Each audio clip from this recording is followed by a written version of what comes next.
The storm arrived before the clouds did. It rose out of the sea like a breath taken too sharply. A sudden restless stirring of air that rattled the windows and lifted salt from the waves. The wind pushed through the narrow coastal towns, slipping down quiet alleys, threading through prayer flags and empty porches, carrying with it the sharp, clean scent of rain that had not yet fallen.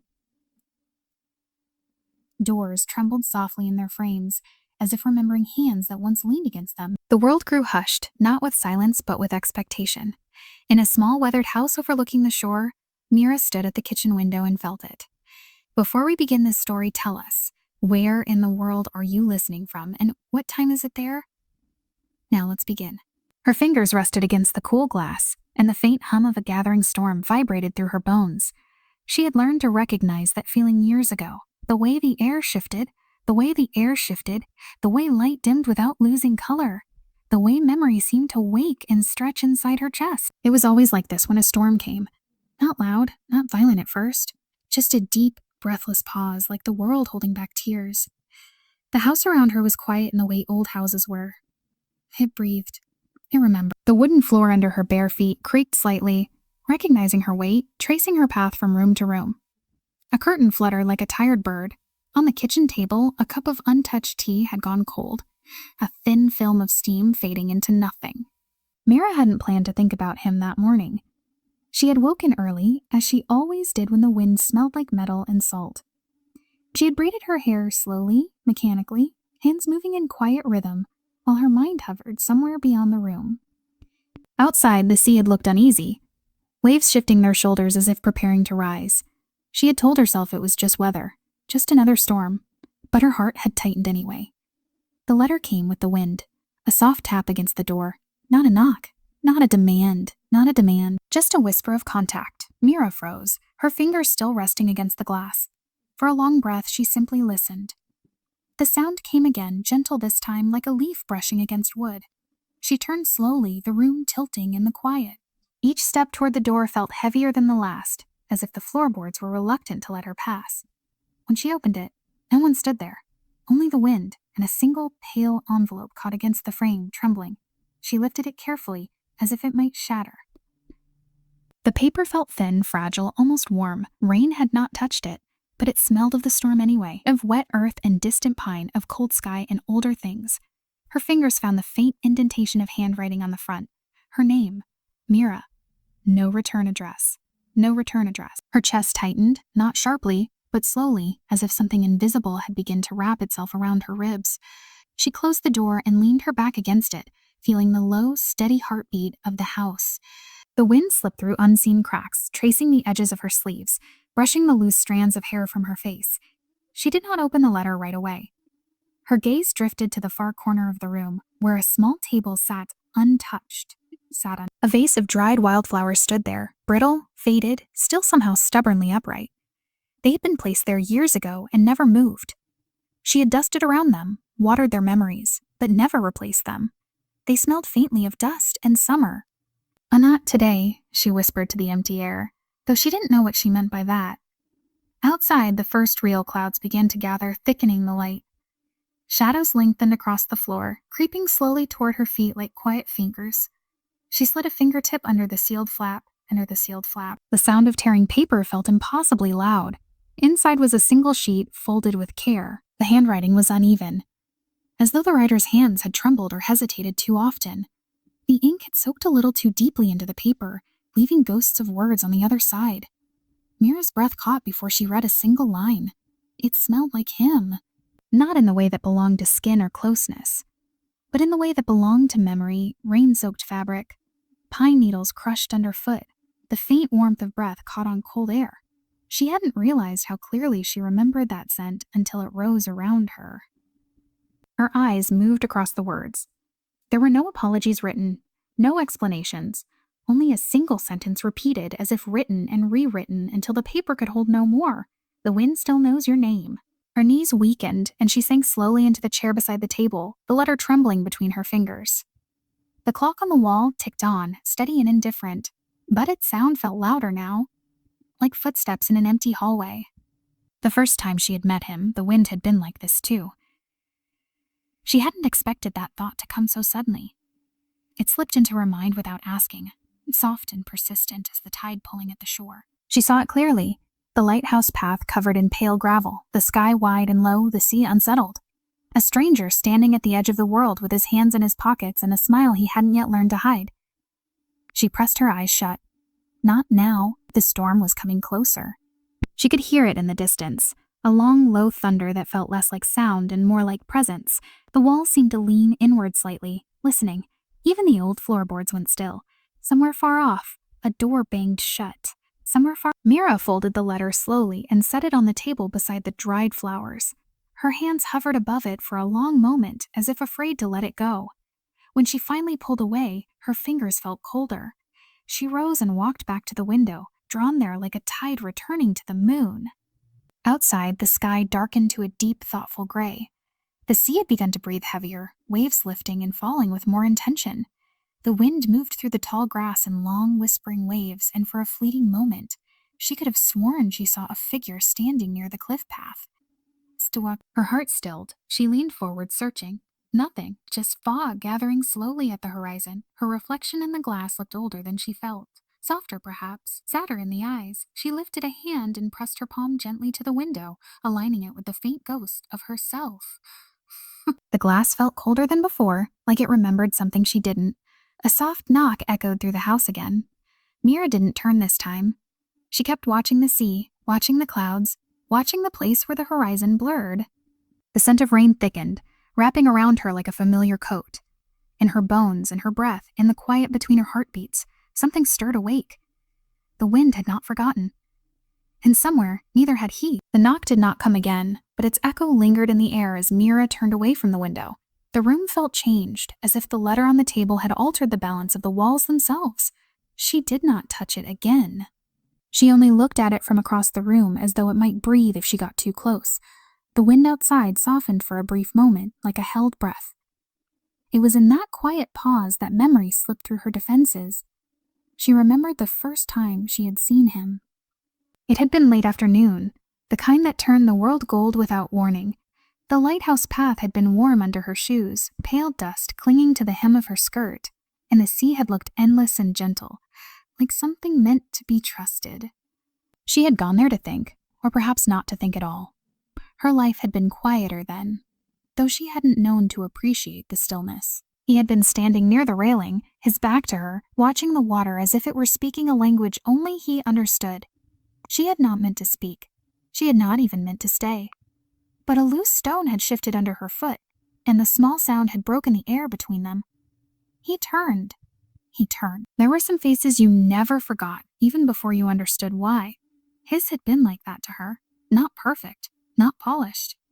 Just warm. His hair lifted slightly in the wind, uncombed and careless, as if he'd been running his fingers through it too often. His eyes, when they met hers, had held a quiet kind of curiosity. Not sharp. Not judging. Just open. "Oh, sorry," he had said, though she hadn't done anything at all. She had nodded, unsure what else to do.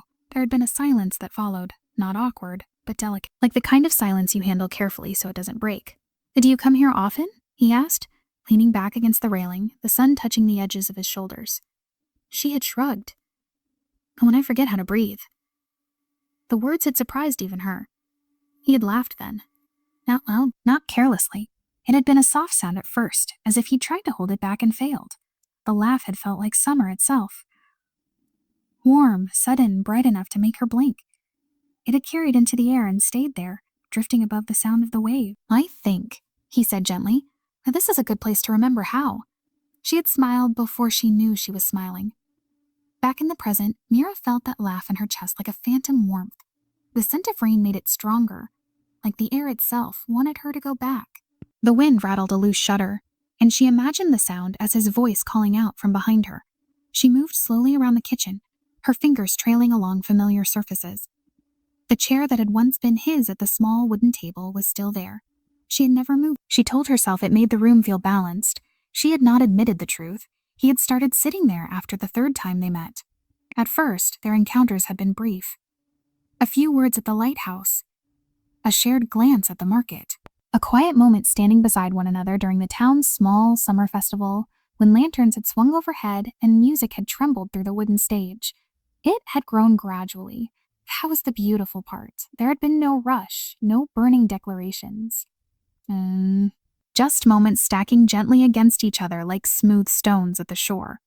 He had started walking beside her without asking.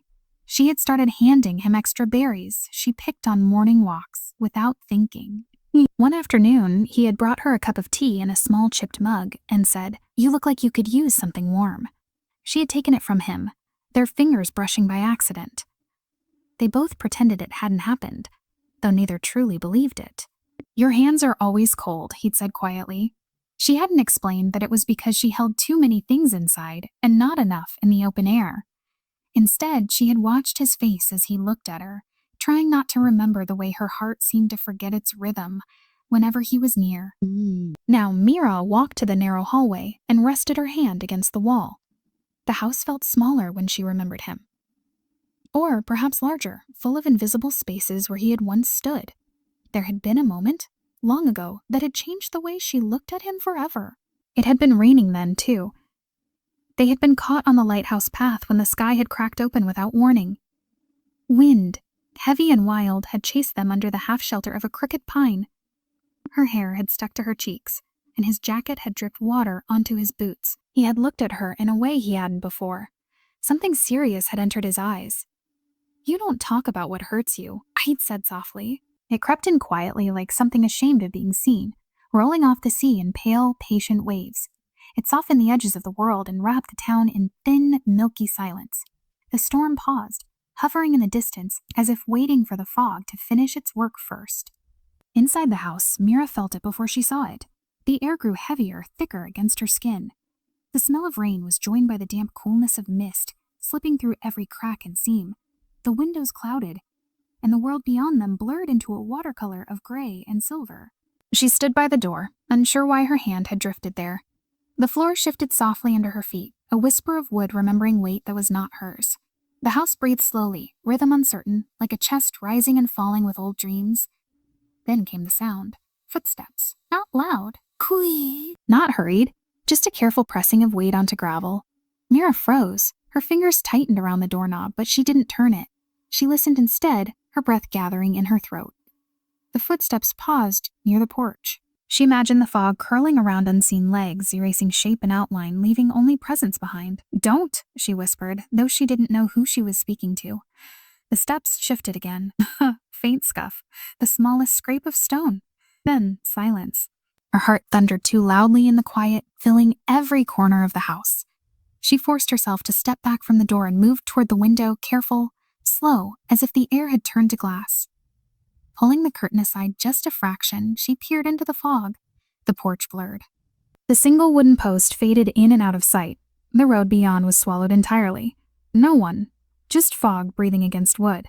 A knock sounded. Soft, polite, real. Her eyes slid shut for a single useless heart. When she opened them again, her reflection in the glass looked frightened and strangely calm at the same time. She crossed the room without letting herself think and placed her palm against the door. The wood felt cool, dampened by the mist. "Who?" Her voice faded before it finished. No answer came. Only another faint knock. She opened the door. Fog poured in like a slow, curious animal, sliding over the threshold and around her ankles. The porch was empty, swallowed by white. The railings barely existed. The world began and ended within a few blurred feet. And then she smelled it. Not rain, not salt. Pine, her stomach tightened painfully. "Hello," she called, stepping one foot onto the porch, fog soaking the hem of her dress. No footsteps now, no voice, only the low, steady breath of the sea somewhere far away. She stepped fully outside, her bare feet meeting cold wood. The fog swallowed her from all sides, and for a strange second, she felt as if she were floating in nothing at all. Then, from behind her, a voice spoke. "You're still afraid of knocking." She turned so fast the world tilted. Jonah stood a few steps away, half formed by the fog. He looked older than she remembered, broader shoulders, lines near his eyes that hadn't been there before. The same familiar hair, though slightly longer, damp with mist. "You scared me," she said, breath shaky. He gave a small, uneven smile. "You used to scare easy." She stepped closer, relief and unease tangling painfully inside her. "I thought," she trailed off. "That it was him?" Jonah asked gently. She didn't need to. He shifted his weight, hands sliding into his pockets. His gaze moved past her, toward the open door, toward the house that still faintly vibrated with memory. "It smells the same," he said quietly. "Wood. Salt. Something sweet that never quite leaves."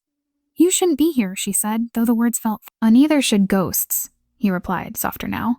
The fog thickened, wrapping around his boots, erasing the edges of the porch. A distant roll of thunder murmured beyond the mist, deep and Mira folded her arms around herself. "Why are you here, Jonah?" He hesitated. That pause was answer enough. "I saw someone on the coastal road," he said at last. "This morning." Her pulse froze. Someone who didn't look like they belonged anymore. Her hand slipped to the doorframe behind her. "He didn't come into town," Jonah continued. "I just stood where the fog was thickest, like he was deciding something."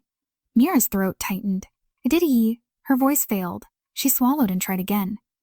"Did he look back?" Jonah's eyes softened.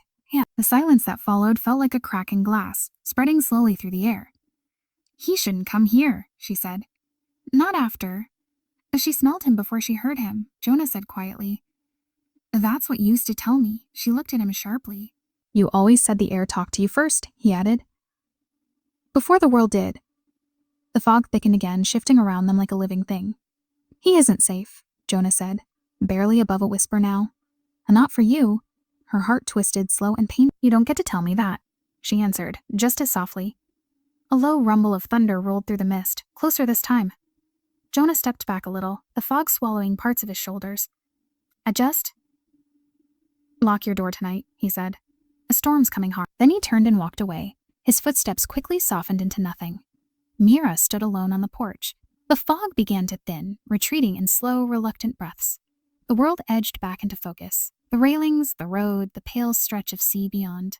The air tasted heavier, charged now with distant lightning. She stepped back into the house and closed the door gently. The letter lay where she'd left it.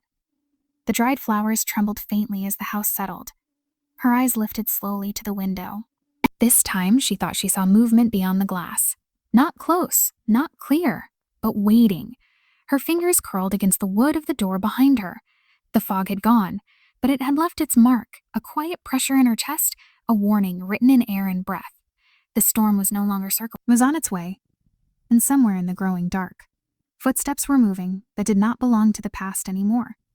The storm tree stood at the edge of the forgotten path, where the land sloped gently toward the sea and the sky seemed closer than anywhere else. Its bark was split and scarred from decades of lightning, its branches twisted like hands that had learned how to hold pain without breaking. No one in town remembered when it had first been named. They only knew that when the sky turned dark, the tree always seemed to rise higher against it. Mira found herself walking there without deciding to. The air was thick with the coming storm, every breath tasting like iron and salt. The path was soft under her steps, soil darkened as if it were already drinking in the rain to come. Wind threaded through the tall grass, whispering in long, uneven sighs. She stopped when the tree came into view. For a long moment, she only stood and looked at it.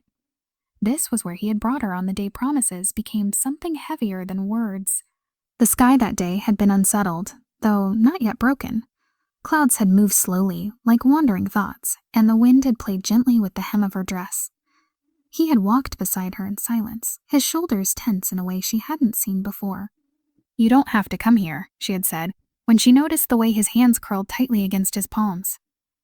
"I do," he had replied. "Or I'll never say it." Now Mira stepped closer, her fingers trailing along the rough bark. The tree felt cold, even in memory, as though it had stored every storm it had ever survived directly beneath its skin. She could see it as clearly as if it were happening again. He stood close, too close, too close, his shadow overlapping hers where they met the tree. The wind had pushed his hair across his forehead, and he hadn't moved to fix it. He'd only looked at her, his eyes filled with a serious kind of fear. "If I promise you something," he had said, voice low, almost lost to the breeze, "will you believe me?" "I always believe you," she had answered too quickly. That had hurt him more than she'd understood. She saw it now in the quiet memory. The way his jaw tightened, the way he looked away at the sea as if he were searching for a way out of himself. "I promise," he had said finally, pressing his hand flat against the trunk beside her, "that I will never leave you." Those words had hung in the air between them.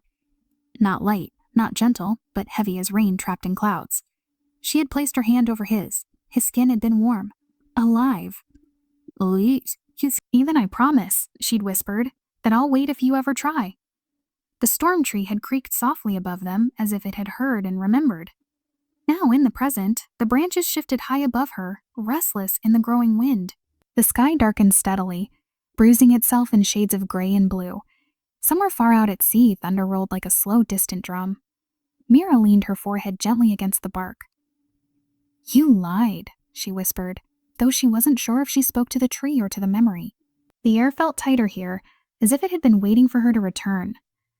She could almost feel the space where he had stood, the faint echo of his breathing, the weight of his presence pressed into the soil. She lowered herself onto the ground at the base of the tree, arms wrapping loosely around her knees. The storm behind her had begun to wake. The first breath of distant rain touched her cheek like the lightest kiss. She tasted salt and metal and old sorrow. Her mind drifted back to the days just after that promise had been made. Things had changed subtly at first. He still laughed, but less freely. Still touched her hand, but with a hesitation that hadn't existed before. His eyes began to hold a question he never asked aloud. At night, when the wind moved like this, he would sit under this very tree without her, staring at the horizon. One evening, she had followed him. She'd found him leaning against the trunk, head tilted upward, rain collecting in his hair. You're not allowed to walk away from me, she'd said from the path. He turned, surprised but not upset. I'm not walking away, he'd answered. I'm trying to stand still. Now, the bark pressed coolly against her shoulder as a stronger gust of wind rose through the branches. Leaves rattled like teeth. The first true drops of rain landed on her hair, slow and cautious. She lifted her face to the sky. That was when she felt it. Not a sound, not a voice. A presence. She didn't turn at first. Fear and hope tangled inside her like wire. Her fingers pressed harder into the damp soil. The air felt too aware, too deliberate. Don't move, she whispered to herself. Behind her, the tall grass shifted. Footsteps did not break the ground. They pressed quietly, carefully, as if the earth was being asked for permission with every step. The storm tree shuddered faintly as a low tremor of thunder passed overhead. Mira's breath grew shallow.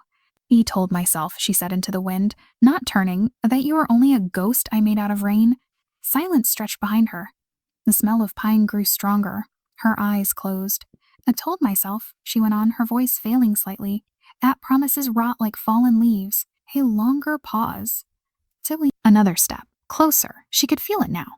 Not as a touch, not as a sound, but as a shift in the balance of the world behind her. Her hand tightened in the grass. She turned slowly. There was no one there, only the tall grass bending under the weight of the coming rain. Only the tree breathing slowly above her. Only the storm, now fully awake, rolling toward her with a long, aching thunder. Mira exhaled, a sound that trembled halfway to a laugh and broke into silence instead. Her heart pounded too loudly in her ears. She rose to her feet, resting her palm one last time against the bark. The rain began to fall in earnest, tracing thin, cold lines down her cheeks. She did not know whether she had imagined the footsteps. She only knew that the promise beneath this tree still felt alive. And storms, she was learning, did not respect the rules of time. The rain did not fall that night. It crashed. It slammed against rooftops and clawed at the earth, tearing through the sky like something desperate to be heard. Wind howled through the narrow streets, lifting fallen leaves and broken petals into frantic spirals. The sea roared, no longer distant, no longer restrained, but loud enough to reach the heart of the town. Mira felt the storm before she heard. She was sitting at the small kitchen table, a candle trembling in its shallow dish, when the first thundered fracture of the sky ripped through the air. The flame bent low, almost vanished, then returned, shakier than before. Shadows leapt across the walls, stretching and shrinking like frantic ghosts. She knew he was coming. She didn't know how. She didn't know why. But her hands had begun to tremble long before the knock came. It was louder than it had ever been. Urgent. Uneven. Urgent. Uneven. She stood slowly, hesitant, the wooden chair scraping softly behind her. Each step felt drawn out, as if the air itself resisted her movement. The hallway felt longer than it ever had. The walls felt closer. When she touched the door, it felt warm. Not from the storm. From him, she opened it. He stood on the porch, soaked through. Rain streaked his hair and slipped down the line of his face. His jacket was heavy with water, clinging to his shoulders. His eyes were darker than the sky, fuller than the sea, and frightened in a way she had never seen before. For a heartbeat, neither of them moved. I knew, she whispered, although she hadn't. His gaze searched her face, like someone memorizing a place they were about to lose. "You shouldn't have opened it," he said. "You shouldn't have knocked," she replied, though her voice shook. He stepped inside without being asked. The storm surged behind him, but the door closed it out, leaving only the sound of hard rain drumming against the walls. Water dripped slowly from his sleeves onto the floorboards. The candle's flame flickered violently, then steadied. The house seemed to recognize him.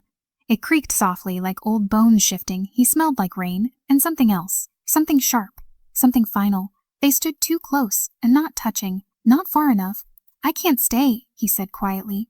The words fell like stones. Mira felt her breath leave her body in a slow, aching sound. "You shouldn't joke about things like that." "I'm not joking." She reached for him before she could think better of it, her fingers wrapping around the wet fabric of his sleeve. "Then don't leave," she said. "Not like this." He lowered his eyes to where she touched him, then gently, carefully peeled her fingers away. "If I stay," he whispered, "you won't be safe anymore." She let out a sound that wasn't quite a laugh. "I'm not a thing that breaks in the wind." "You're the only thing I don't want to break," he replied. Thunder boomed so loudly the walls trembled. He walked further into the room, slow, conflicted, running a hand through his drenched hair. Water scattered onto the floor, onto the edges of memory. The candlelight caught the sharp planes of his face, carving them into something almost unfamiliar. "Well, I thought I could tell you," he said. "I thought I could just place it in your hands, the truth. But every time I tried, I saw what it would steal from your eyes." She stepped closer again, unable to help herself. "You don't get to decide what I can carry." He looked at her then, and something like agony passed across his face. "I made promises I shouldn't have made," he said. "Not to you. I never regret those. To other people, older storms, things that don't stop chasing." She searched his face for answers and found only more questions. "So you just disappear?" she asked. "That's your way of protecting me?" He hesitated. That was enough to hurt. The clock on the wall ticked loudly between them. The storm battered the walls like it wanted in. A loose shutter slammed repeatedly outside, the sound raw and frantic. He stepped closer, breaking the last fragile distance. "I came to tell you goodbye," he said, very softly. Mira felt something inside her tilt, crack and slide apart and slide apart. "No," she said. "I don't have another word," he continued. "I don't have a kinder one." Her hands pressed into the fabric of his chest, rain soaking into her fingers. "And then don't say anything," she whispered. "Just stand here. For a moment, only a moment," he almost agreed. She saw it in the way his shoulders lowered, in the way his breath deepened, in the way his eyes softened at the sound of her voice breaking. The storm outside surged louder. He pulled back slightly, as if the sound had woken him from something dangerous. "Forget me," he said. The words fell gently like ash. She stared at him, unblinking. "No. It's the only way I know how to keep you alive," he whispered. "Forget me. Let the sea take me. Let the wind erase my name from your mouth." Her fingers curled tighter in his shirt. "You don't get to tell my heart what to do." His hand rose slowly, hesitated, then came to rest against her cheek. His touch was warm, real, trembling. "I'm sorry," he said. "For everything. For nothing. For too much." The candle flickered again, nearly dying, then flaring stubbornly back to life. He leaned forward and pressed his forehead lightly against hers. Not a kiss, not a goodbye touch. Something in between, something dangerous. "I'll sleep when the storm passes," he murmured. "And if you smell rain, close your windows." A sound escaped her that wasn't a word. He stepped back. One step, two. She felt it like a physical wound. When he reached the door, he paused, hand hovering over the latch. For a brief instant, his shoulders rose as if he might turn back, say her name, break himself open in front of her. He didn't. He opened the door. The storm swallowed him. Then winks the storm swallowed. Wind and rain rushed into the room, cold and wild, lifting the curtain, bending the candle flame nearly to darkness. Then the door shut again. Silence poured in afterward. Mira stood frozen in the center of the room, her fingers still curled around nothing. The clock ticked. The water dripped slowly from where he had stood. The house breathed in. She walked to the door, placed her hand against the wood, and felt only cold. Outside, his footsteps disappeared under the roar of the storm. Inside, the air still smelled like him. Rain, pine, and goodbye, and goodbye. The storm did not take the smell of him away. Rain washed the streets clean and thunder emptied the sky, but the air inside the house stayed touched by pine and salt. and the fragile ghost of goodbye. When the morning came, pale and uncertain, Mira moved through the quiet rooms like someone learning how to live inside a body that had lost its shadow. The candle had burned down to a shallow pool of wax. The floorboards were dry again, though she remembered the sound of water falling there. And then he leaned. The door felt heavier when she touched it, as if it now understood what it meant to open and close around loss. She found the first piece of paper in the bottom drawer of the kitchen table. It was old, creased at the corners, and faintly yellowed by time. She placed it before her and smoothed it with trembling fingers. The pen felt awkward in her hand at first, like a tool she had forgotten how to use. Outside, the world sounded distant. A gull cried somewhere beyond the fog-laced horizon. The sea breathed more gently now, as though exhausted. She wrote his name, only that. She stared at it for a long time, the ink dark and unmistakably real. Then she began. The letters came slowly at first, uncertain as newborn footsteps. Words gathered painfully, one by one, as if she had to pull them from somewhere deep and bruised.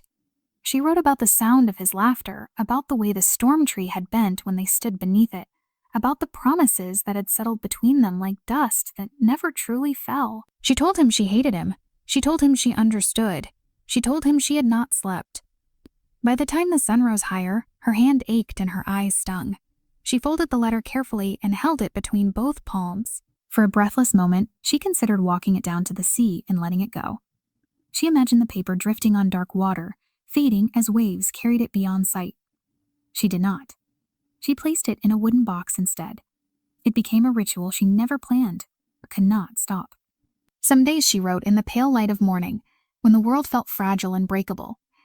Some nights she lit a candle and let the flame flicker beside her trembling pen. They never found the sea.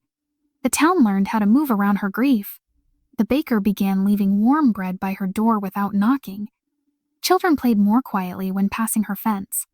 Even the wind seemed gentler when it slipped through her broken garden gate. Time did not heal her.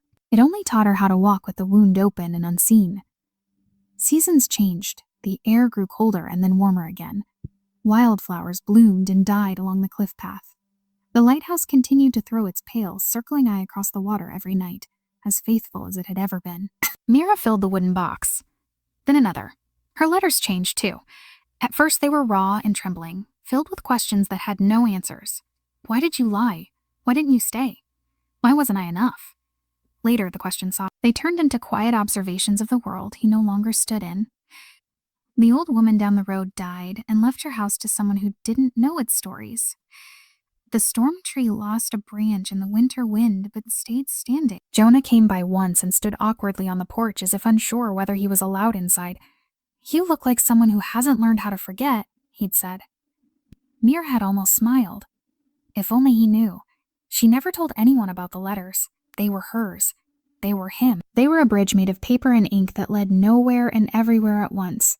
At night, when the house fell into long, hollow quiet, she sometimes took them out and held them against her chest. She never opened them again. She didn't need to. She already knew every word by heart. They lived inside her like small, folded ghosts. One evening, as the sky turned the color of bruised peaches and tired gold, she sat by the window and watched the tide move slowly in and out. "I kept writing," she whispered to the empty room. The clock continued its patient ticking. The curtains lifted and fell gently with the breeze. "I kept writing as if you might read them." The wind shifted. For a fleeting, dangerous heartbeat, she thought she smelled pine again. She froze. The scent faded just as quickly as it came, leaving behind only salt and memory. Another letter that night. This one was different. She did not fill it with pain. She did not fill it with anger. She simply wrote, "I am still here." Her hand did not shake as much. She folded the paper and placed it in the box with the others, sliding it into a space that seemed to have been waiting. Outside, the first whisper of another distant storm moved over the water. The waves lifted slightly higher, then fell back, as though testing their own strength. Mira leaned her forehead against the cool glass of the window. If he existed somewhere beyond the reach of her words, she wondered whether the air ever carried her name to him. Whether rain ever pressed her memory against his skin, whether the wind ever said what she no longer dared to speak. The box remained closed, the letters remained hidden, but the sea, vast and tireless, kept moving. And somewhere between her heart and the horizon, something unfinished continued to breathe. The lie did not arrive all at once. It began like a small harmless thing, settling in the corners of her days without sound. It moved quietly, wrapping itself around ordinary moments, tightening slowly, like ivy creeping along the stone of an old wall. At first, Mira did not see it. She only felt a subtle shift in the air, a faint pressure behind her thoughts when the wind changed direction. Jonah's footsteps on the gravel outside her house sounded heavier than before. She recognized them before the knock came. When she opened the door, he stood there with damp hair and tired eyes, his coat pulled close against the chill of evening. The sky behind him was pale and unsettled, streaked with thin clouds that looked like scars pressed into the dusk. "You look like you're carrying something," she said, stepping aside to let him in. He hesitated before crossing the threshold, as if the house itself demanded honesty from those who entered. Inside, the air felt too still. He did not sit. He simply stood by the table, hands resting lightly on the wood, eyes drifting to the small dried flowers. They had grown more brittle with time, their color almost gone. "You never changed this," he said. "I changed," she answered quietly. "That feels bigger." He almost smiled, almost. They were quiet for a long moment. The wind tapped softly at the window, a gentle, repetitive sound. "I thought about not telling you," Jonah said finally, 800 times. Her fingers tightened around the back of a chair. "So you're here because you decided you couldn't lie anymore?" He lifted his eyes to her, and something apologetic moved through them. "This isn't coming from me," he said. "It's coming from what I've been quiet about." The words felt heavier than they should have. Mira folded her arms around herself. "Say it." Jonah ran a hand through his hair, exhaling slowly. "He didn't leave because he wanted to forget you." Her heart gave a small, instinctive twist. "He left because someone told him they'd hurt you if he didn't." The room felt suddenly smaller, the walls leaning inward, as if they were trying to hear. Mira laughed once, a brittle, broken sound. "That's not funny." "I'm not trying to be funny." Jonah's voice was low, steady. "I saw the man who came looking for him, months before he left. I didn't realize who he was at the time. I just felt wrong standing near him." The floor creaked faintly under their weight. "He wasn't from here," Jonah continued. "He didn't walk like anyone who belonged to a small town. He asked about storms, about the paths along the cliffs, about which houses stayed lit late at night." Mira's throat went dry. "He was asking about you." She turned her face slightly away, though there was nowhere to hide in this house of memories. "And you didn't tell me?" she asked. "I didn't know it mattered yet," he said, and there was real regret in that. "I thought he was just another man passing through with too many questions. I didn't know he'd tie himself around someone's throat like a rope." The room went quiet again. Outside, the wind rose slightly, stroking the walls like cautious hands. "What did he want from him?" Mira asked. Jonah's jaw tightened. Obligation. Fear. Things that don't wash out of a man's hands easily. He wasn't chasing love. He was chasing control. Mira looked at the table, at the faint scratches in the wood that she remembered tracing while waiting for tea to cool. "So he decided to vanish," she said. "Vanish," she said. "He decided that you breathing freely was worth turning into a ghost," Jonah answered. The lie began to press against her from inside her chest. Because it was not the truth. The truth was that she had believed he left because love was lighter to him than fear. The truth was that she had built her loneliness on the foundation of that belief. "And you tell me this now?" she asked softly. Standing like someone tied between two directions, the clock ticked loudly against the silence. Jonah searched for the word, tired, like storms live inside him now. Mira pressed her fingertips into the table, feeling the grooves, the little scars left by ordinary meals and forgotten moments. The lie grew, not within Jonah, within her. Within her. She felt it stretch and tighten, wrapping around every memory of that night. The way he'd said, "Forget me." The way his hands had trembled on her cheek. The way he'd looked as though he were breaking in ways no one had taught him how to survive. She had told herself it was because he wanted to be free. She had whispered that lie to herself in the dark. "I built my life on something that wasn't real," she said faintly. Jonah stepped closer. "You built your life on survival." Outside, a low rumble of distant thunder passed through the sky, so subtle it barely existed. Her eyes drifted to the closed wooden box resting on the shelf above the sink. Letters inside, ink pressed into paper, words he had never been meant to read. "He never meant to hurt you," Jonah said. "And I never meant to keep this from you." Mira nodded slowly, though nothing inside her felt steady, goodly, fringy. "We need air," she said. He stepped back at once. She crossed to the door and opened it, letting the cold evening breeze slide over her skin. The town lay quiet, roofs dim beneath the restless sky. The sea was pale, its surface shivering under a shifting wind. "What will you do?" Jonah asked softly behind her. She thought of storms, of the tree, of the house that remembered their names. "I don't know yet," she replied. "But I don't think I'll protect the lie anymore." When she closed the door, he was gone. The house felt different. Not warmer, not colder, more honest. She walked slowly to the wooden box and rested her hand on its lid. She did not open it. She did not have to. The words inside had already shifted their meaning. The lie had grown like ivy, wrapping around walls she had built in her heart. Now she could feel the roots. Now she could feel the truth pushing through the cracks. Outside, the first faint whisper of another storm gathered beyond the horizon, and for the first time in years, it did not feel like something that only carried loss. The sea was louder that week. It did not crash or roar. It breathed in long, uneven pulls, like a chest that could not find its natural rhythm. Each wave lifted and fell with a weary sound, pressing itself into the shoreline and retreating again as if unsure where it belonged. Mira heard it constantly, even when she was far from the water, even when the windows were closed and the curtains drawn. She had stopped writing. The wooden box stayed on the shelf, untouched, heavy with words that no longer knew where to go. Each time she passed it, she felt the faint echo of her own heartbeat inside its lid, trapped and waiting. The lie Jonah had pulled loose had left a hollow space. Into that hollow, silence began to pour.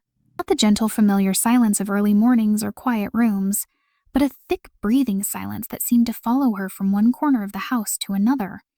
It sat beside her at the table. It pressed against her shoulder when she slept. It walked behind her when she stepped outside. It sounded like him. She noticed the quietest things now. The way the clock skipped slightly between ticks. The way the floorboards hesitated before making noise. The way the old dried flowers in the corner leaned just a fraction toward the window, as if still hoping for light. At night, she lay awake and listened not for sound, but for the absence of it. That absence felt shaped, familiar. Like the space someone left behind when they stood up too quickly from a chair and never returned. The storm arrived on the fourth evening. It was not violent at first. The sky gathered itself slowly, folding into deeper blues and grays.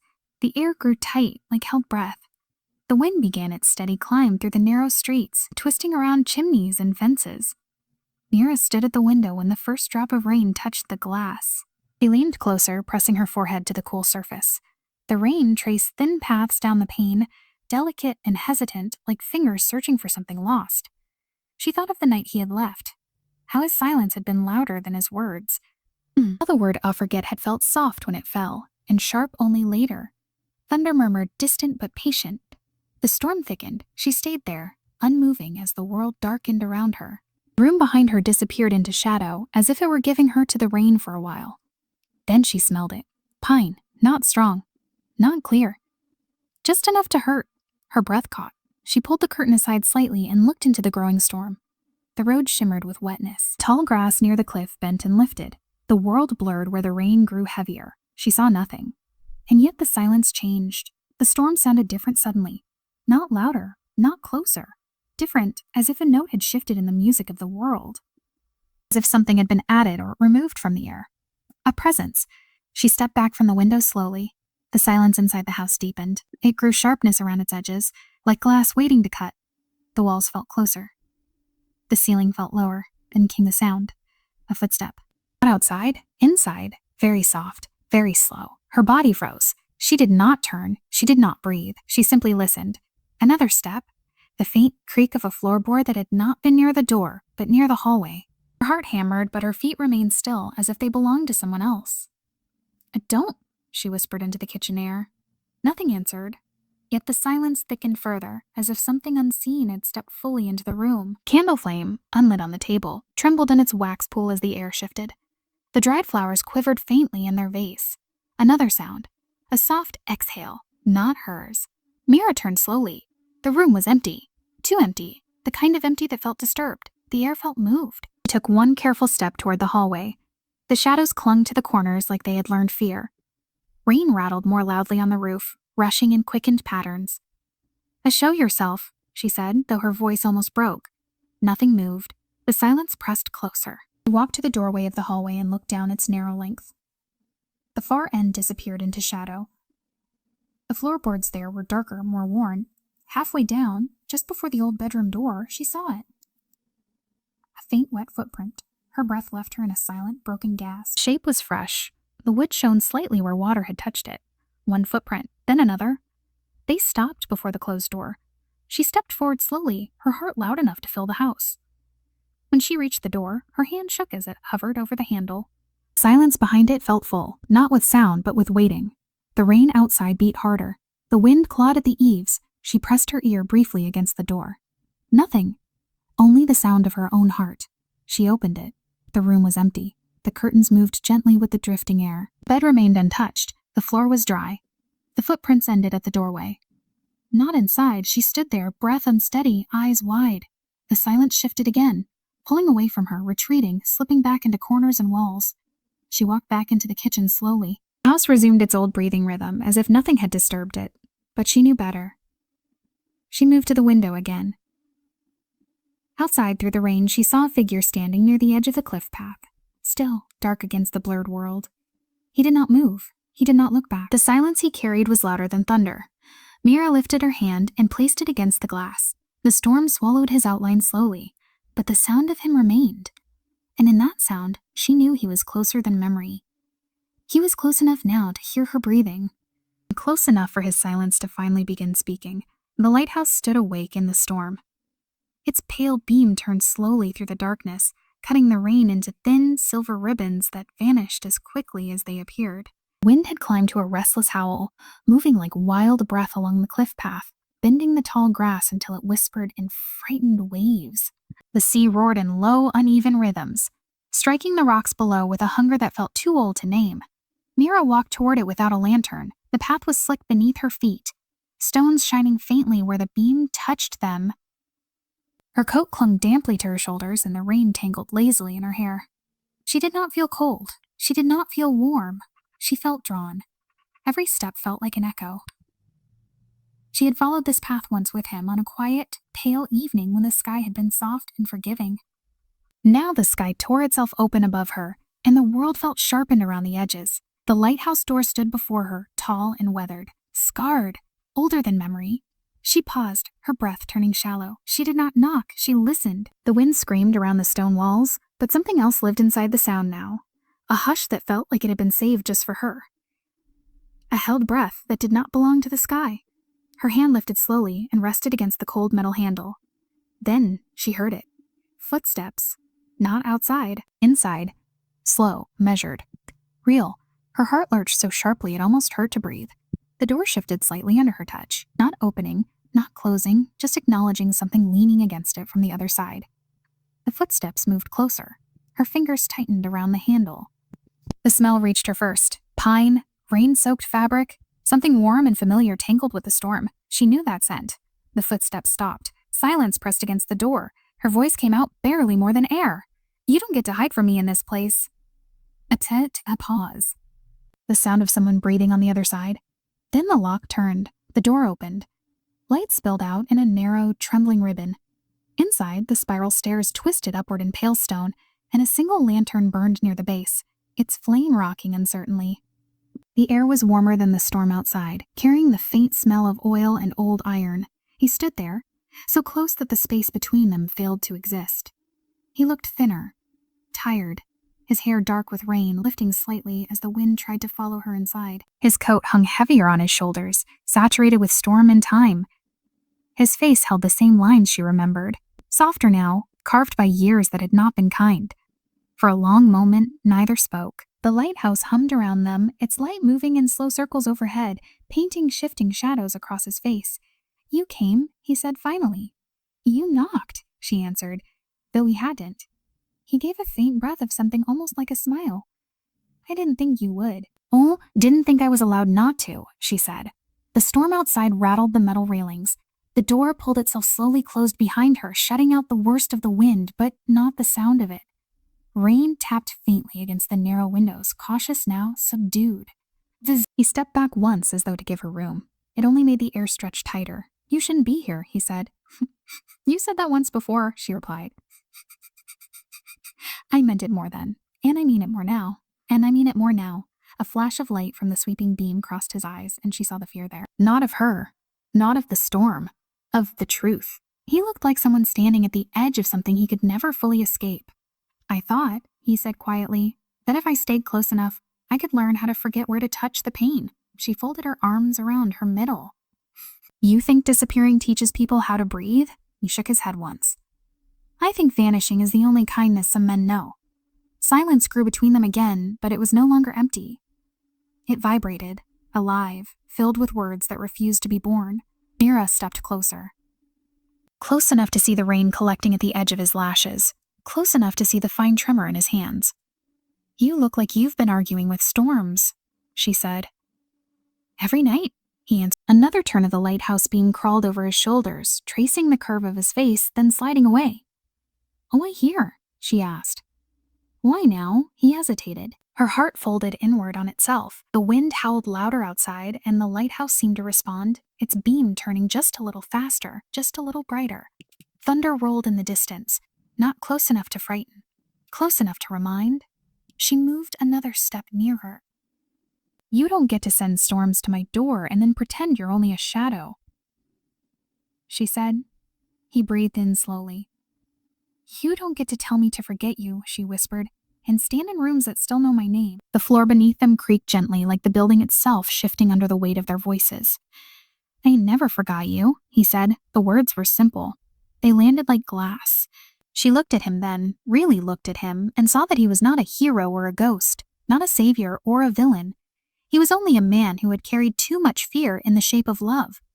Outside, the storm softened for a single breath. The rain eased, though the wind still sang along the walls. The world felt suspended. I don't know how to do this, he said. Neither did she. You don't have to, she replied. Just don't disappear while I'm standing in front of you. He nodded once, slow and unsure. The lighthouse beam washed over them again, turning their shadows toward each other on the stone wall behind. Somewhere deep inside the building, gears turned. Somewhere outside, thunder moved farther away. And standing at the threshold of what had once been only memory, Mira felt the door of the past close quietly behind her. For the first time, his footsteps had not passed her by. They had stopped, at her side. The lighthouse felt smaller as the storm softened outside, its stone walls holding warmth that did not belong to rain or flame. The lantern's light trembled gently, and the slow, patient turn of the great beam above them carved pale arcs of movement across the ceiling.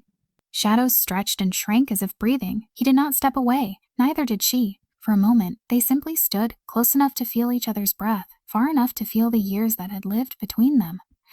You deserve to hate me, he said quietly. He said quietly. I deserve the truth, she replied. He nodded once, as though he had been waiting for that answer. He moved past her slowly, careful not to touch, and leaned his shoulder against the cool stone wall. The lantern painted soft gold along the sharp lines of his face, and she saw that his eyes were older now, heavier with things that had no names. I thought if I carried it long enough, he began, voice low, it would rot inside me and disappear. He let out a faint breath that held no humor. It didn't. Mira folded her arms loosely, her fingers brushing the sleeve of her coat as if grounding herself. Tell me, she said simply. He closed his eyes briefly, then opened them, staring not at her, but at the worn stone floor between them. It started long before I met you, he said. Before the lighthouse, before the tree, before I even knew what your laugh sounded like. The wind whispered faintly through a narrow crack in the stone. There was a debt, he continued, not written on paper, not spoken in courts, the kind of debt that lives in shadows and follows you through crowded streets. She thought of Jonas' words and stayed silent. I was young, he said. I thought I was brave. Thought I could walk into things that older men avoided and come back untouched. His fingers flexed slightly at his side. I couldn't. The air in the lighthouse felt thicker. Oh, I did a job for a man who collected more than money, he said. He collected obedience, fear, silence. I didn't realize what I'd tied around my own neck until it was too tight to loosen. Mira's heart tightened, but she did not look away. When I tried to walk away, he went on, he didn't chase me. He found what I loved instead. Or what I would love. His gaze lifted then and met hers. That was you, he said. The words fell into the quiet like a held breath finally released. She felt them in her bones. He came to town, he said. I saw him talking to people.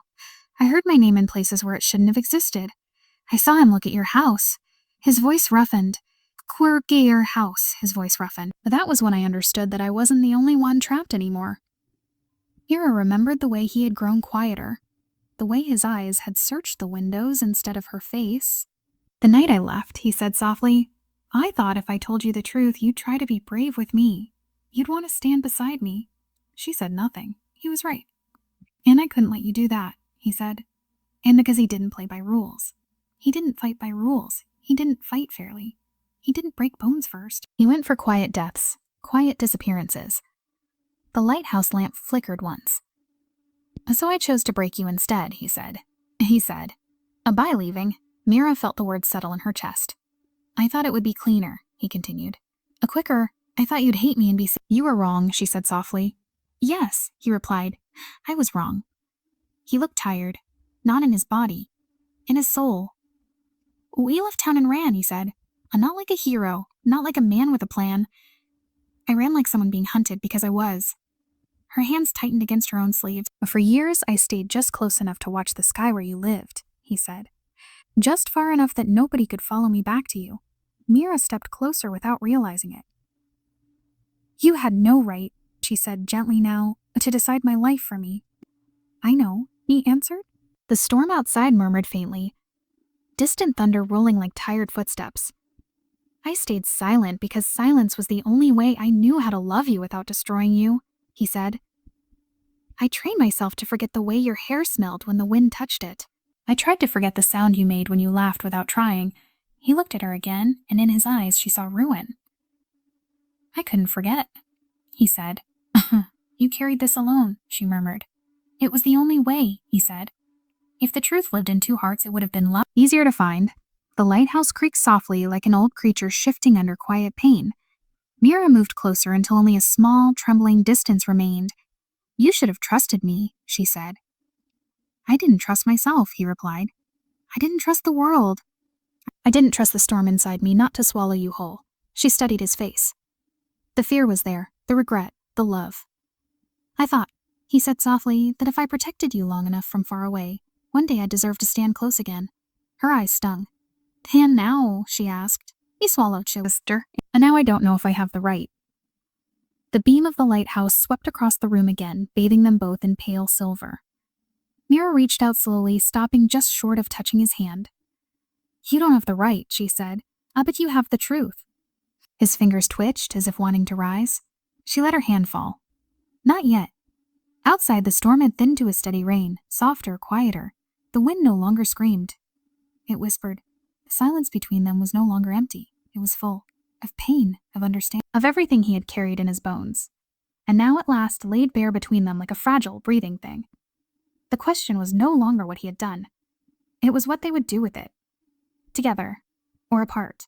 The rain softened outside the lighthouse, but the storm did not leave. It remained inside them, heavy and unseen, pressing against ribs and memories, filling the space where words no longer knew how to stand. The lantern's flame settled into a gentler burn, casting calm, uneven light across stone that had witnessed countless nights of waiting and watching. The great beam above continued its slow circle, faithful and distant, touching neither of them even as it moved through their shadows. Mira stepped back first, not because she wanted distance, because she needed air. Her boots touched the stone floor more carefully now, as though the ground itself had grown fragile. She clasped her hands together at her waist, fingers twisting into each other, searching for something steady. You don't get to hand me years of silence and call it love, she said. Her voice did not shake. That frightened her more than if it had. He nodded slowly, as if he had expected the cut. I know. The simple words felt small against what had been taken. She turned away from him toward the narrow window slit where rain ran in trembling lines. The sea beyond was blurred and gray, a restless movement without clear shape. I lived inside Aftermath, she said quietly. You don't get to see that and only speak of your fear. He crossed his arms loosely over his chest, then let them fall again, unsure where to rest them. Tell me, he said. She exhaled slowly. There were nights I slept on the floor because your side of the bed felt too loud, she said. There were mornings when I couldn't breathe because the house stopped smelling like you. She could feel him listening, though she didn't look back. I learned how to answer doors without hoping, she continued. I learned how to walk past the storm tree without stopping. I learned how to keep my hands still when the wind smelled like rain. His silence was absolute. She turned then. I wrote you letters that never saw water, she said. I filled wooden boxes with words that grew heavier every year. A flicker of pain crossed his face. You don't get to carry all of this alone, he said. I did, she replied. Because you left me to. The lighthouse creaked softly, as if shifting under the weight of their words. I was always watching, he said, from far enough to be nothing, from close enough to never forget the shape of your shadow. That doesn't give me my time back, she said. He nodded again. Storm outside whispered now rather than shouted. The wind slid along stone like cautious fingers. Mira moved to the base of the spiral stairs and rested her hand against the cold wall. The stone felt real, solid, something that had not vanished. What did the storm take from us? She asked, not really looking at him. He thought before answering. It took my courage, he said. It hollowed me out until fear felt like wisdom. She nodded. It took my softness, she said. I turned it into something quieter, something that stopped reaching. They stood in silence, not empty this time, but shaped by things finally seen. He took a step toward her. She did not move away. There were years, he said. I stood under bridges and under trees and under skies that looked nothing like this one, thinking if I said your name out loud, something would break. Things were already broken, she whispered. He stopped a careful distance away. You don't want to fix what can't be fixed, he said. I just want to know what still lives. Mira lifted her head slightly. She studied him, not as a ghost, not as a memory, but as the man who stood there now, weathered, honest. Inmeased, still breathing. I don't know yet, she said.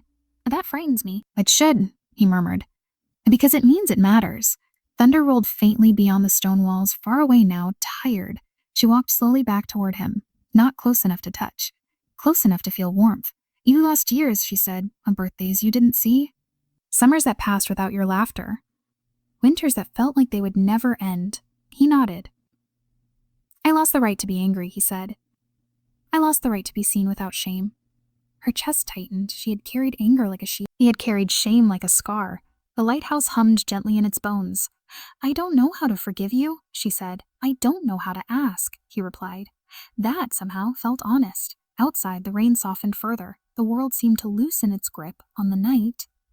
The storm center moved farther from shore, leaving only its echo behind. Mira crossed her arms loosely. Stay, she said suddenly. He stilled. Not forever, she added. Not yet. Just don't vanish between one heartbeat and the next. He let out a slow breath. I can try, he said. That's more than I ever gave myself permission to do. She studied his face in the lantern light. All I can give you, she said, is the truth of how much it hurt. All I can give you, he answered, is the truth of why. They stood closer now. Close enough to see the scars time had left. Close enough to see the quiet strength that had grown through loss. The storm did not take everything. It took time. It took trust. It took softness. But it had not taken their ability to stand here, breathing the same air, hearing the same slow turning of the lighthouse above. Mira felt the truth settle in her bones. Whatever came next would not be simple. It would not be clean, but it would be real. And that was something even the storm had failed to steal. The night did not end when the storm left. It lingered in the air like a held note, soft and shaking, as the rain eased into something gentler and the wind began to loosen its grip on the sky. Inside the lighthouse, the lantern's flame steadied, casting patient light across faces that no longer looked like strangers but did not yet look like home. Mira moved first, not toward his hands, not toward his chest, but toward the narrow stone step at the base of the spiral stairs. She sat slowly, her back resting against the cool wall, as though she needed the earth itself to remind her she was real. He remained standing for a breath, unsure. Then, quietly, he lowered himself a few steps away, leaving space between them. Not distance, just respect. The beam turned overhead, and their shadows softened, no longer jagged, no longer torn. I thought forgiveness was a kind of door, she said after a long silence. Something you opened, or you didn't. He kept his eyes on the stone floor. I thought it was a word people used when they wanted to forget. She gave a faint, tired breath. I don't want to forget, she said. I want to learn how to stand somewhere that doesn't hurt so loudly. The lighthouse hummed softly through the bones of the night, and outside, water slipped steadily from the edge of the roof. The sea breathed in lighter rhythm. He turned his head just enough to look at her without fully facing her. "I don't deserve ease," he said. She looked at him. Not with anger, not with coldness, with something quieter. "You don't get to decide what shape your redemption takes," she said. The words surprised him. They surprised her too. Silence grew again, but it was a different kind now. Not heavy, not chubby, not choking, like a chest learning how to fill slowly without panic. He shifted slightly, resting his forearms on his knees. "I don't know how to be gentle with something I thought I'd lost forever," he said.